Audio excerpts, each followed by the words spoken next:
காலத்தால் அழியாத மத சார்பற்ற நடுநிலை தவறாத உங்கள் குரல் ஸ்லோன் மீடியா நெட்வொர்க்கின் இரவு நேர செய்தி அறிக்கைகள். முதலில் தலைப்புச் செய்திகள்.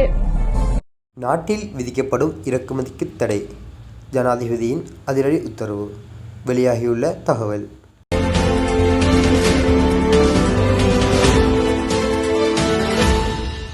நள்ளிரவு கொடூரமாக தாக்கப்பட்டு வெட்டுக்காயத்துடன் மீட்கப்பட்ட சடலம், போலீசார் வெளியிட்ட தகவல்.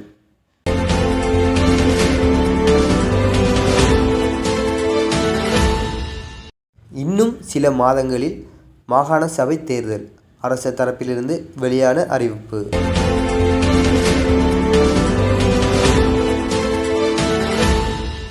பலாலியில் காணி விடுவிப்பை வலியுறுத்தி போராட்டம்.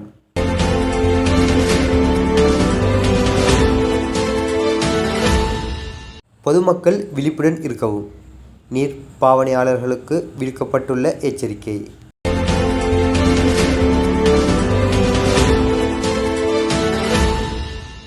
அமெரிக்காவின் முக்கிய இராணுவ தளங்களை குறிவைத்து தாக்குதல், நடுவானில் சுட்டு வீழ்த்தப்பட்ட ட்ரோன்கள்.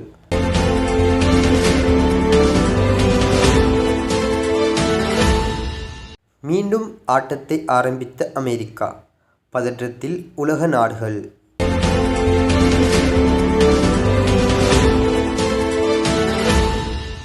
விம்பிள்டன் கோப்பையை வென்ற செங்குடியரசு வீராங்கனை. தொடர்பான விரிவான செய்திகள். கட்டாய உழைப்பை பயன்படுத்தி தயாரிக்கப்படும் பொருட்களை இலங்கைக்கு இறக்குமதி செய்வதற்கு அரசு தடை விதித்துள்ளது. ஜனாதிபதியும் நிதி அமைச்சருமான அனுரகுமார திசாநாயக்க பிறப்பித்துள்ள இந்த உத்தரவு ஜூலை 10 முதல் அமலுக்கு வந்துள்ளது. இதன்படி கட்டாய உழைப்பை பயன்படுத்தி முழுமையாகவோ அல்லது பகுதியாகவோ உற்பத்தி செய்யப்பட்ட எந்த ஒரு பொருளையும் இறக்குமதி செய்ய முடியாது. மேலும் இறக்குமதி செய்யப்படும் பொருட்கள் கட்டாய உழைப்பை பயன்படுத்தி தயாரிக்கப்படவில்லை என்பதை உறுதிப்படுத்தும் ஆவணங்களை சுங்க பணியாளர் நாயகத்தின் சமர்ப்பிக்க வேண்டும்.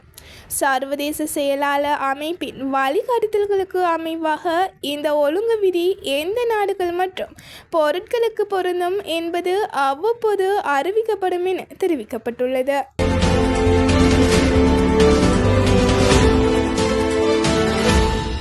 ஹம்பாந்தோட்டை மாவட்டம் தங்கல்லை போலீஸ் பிரிவுக்குட்பட்ட சியம்பலாகொட பகுதியில் 88 வயதுடைய முதியவர் ஒருவர் வெட்டி கொலை செய்யப்பட்டதாக சந்தேகிக்கப்படும் நிலையில் சடலமாக மீட்கப்பட்டுள்ளார்.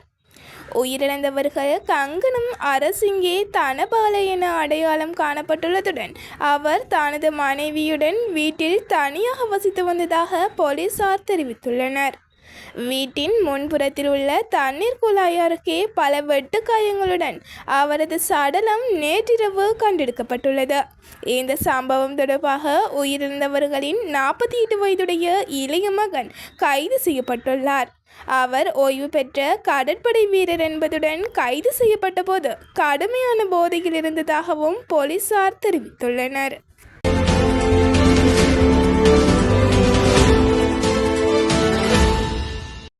மாகாண சபை தேர்தலை விரைவாகவும் முறையாகவும் நடத்துவதற்கான நடவடிக்கைகளை அரசாங்கம் தீவிரமாக முன்னெடுத்து வருவதாக வெளிவிவகார மற்றும் வெளிநாட்டு வேலைவாய்ப்புகள் பிரதி அமைச்சர் அருண் கேமசந்திரா தெரிவித்துள்ளார்.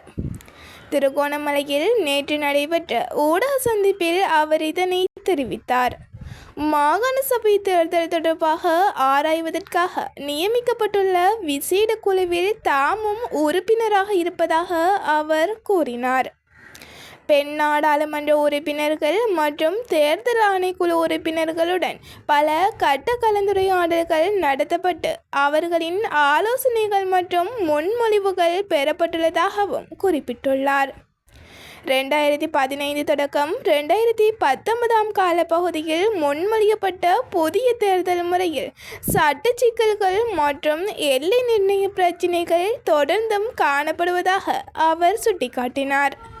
மேலும் பெண் மற்றும் இளைஞர் பிரதிநிதித்துவத்தை உறுதிப்படுத்தும் வகையில் அனைவராலும் ஏற்றுக்கொள்ளக்கூடிய புதிய தேர்தல் முறை ஒன்றை உருவாக்கும் பணிகள் நடைபெற்று வருவதாகவும் அதன் அடிப்படையில் மாகாண சபை தேர்தலை விரைவில் நடத்த அரசாங்கம் உறுதியுடன் செயற்பட்டு வருவதாகவும் அவர் தெரிவித்தார்.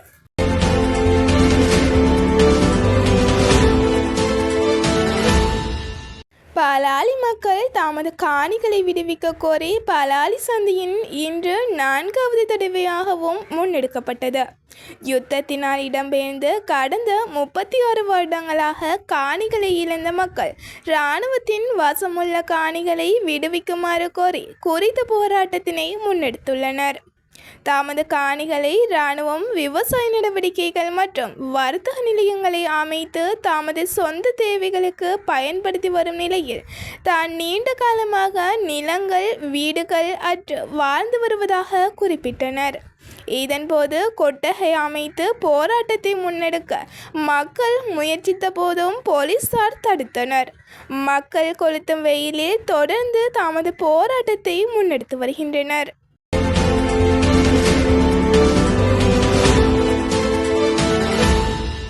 எல்னினோ வானிலை முன்னறிவிப்பு காரணமாக விவசாயிகள் மற்றும் அனைத்து நீர்ப்பாவனையாளர்களும் தண்ணீரை சிக்கனமாக பயன்படுத்த வேண்டும் என நீர்ப்பாசன திணைக்களம் வலியுறுத்தியுள்ளது. நாட்டின் 80 முக்கிய நீர்த்தேக்கங்கள் தற்போது அவற்றின் மொத்த கொள்ளளவில் சுமார் 48% அளவில் உள்ளதாக நீர்ப்பாசன திணைக்களத்தின் பணிப்பாளர் HMPST கெரத் தெரிவித்துள்ளார். முன்னெச்சரிக்கை நடவடிக்கை இதற்கிடையில் முல்லைத்தீவு, வவுனியா, மட்டக்களப்பு, அம்பாறை, திருகோணமலை மற்றும் மொனராகலை மாவட்டங்களில் வெப்ப குறியீடு எச்சரிக்கை அளவு எட்டியுள்ளதாக திணைக்களம் எச்சரித்துள்ளது.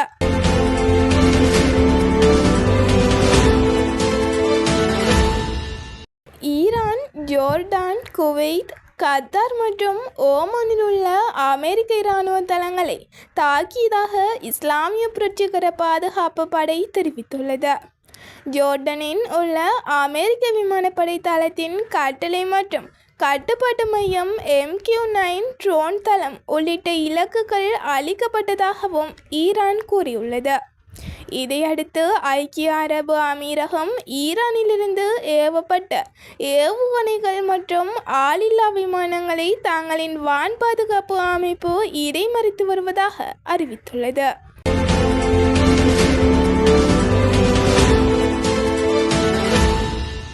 ஹோர்முஸ் நீரிணை வழியாக சென்ற கப்பல் மீது ஈரான் தாக்குதல் நடத்தியதை தொடர்ந்து ஈரானின் இராணுவ இலக்குகள் மீது புதிய கட்ட தாக்குதல்களை அமெரிக்கா முன்னெடுத்துள்ளதாக தெரிவித்துள்ளது.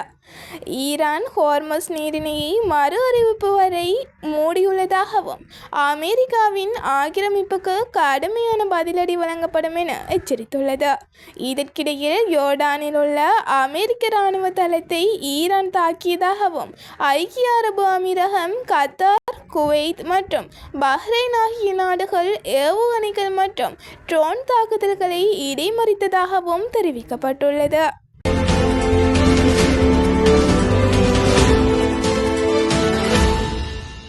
லண்டனில் நடைபெற்ற விம்பிள்டன் மகளிர் ஒற்றையர் இறுதிப் போட்டியில் செக் குடியரசின் லிண்டா நோஸ்கோவா தமது முதல் கிராண்ட்ஸ்லாம் பட்டத்தை வென்றுள்ளார். இறுதிப் போட்டியில் சக நாட்டை சேர்ந்த கரோலினா முஜோவாவை 6-2, 5-7, 6-3 என்ற செட் கணக்கில் வீழ்த்தி சாம்பியன் பட்டத்தை கைப்பற்றினார். 21 வயதான நோஸ்கோவா விம்பிள்டன் மகளிர் ஒற்றையர் பட்டத்தை வென்ற 3வது செக் வீராங்கனை என்ற பெருமையையும் பெற்றுள்ளார். இத்துடன் இரவு நேர செய்தி அறிக்கைகள் முடிவடைகின்றன. மீண்டும் சந்திக்கலாம். நன்றி.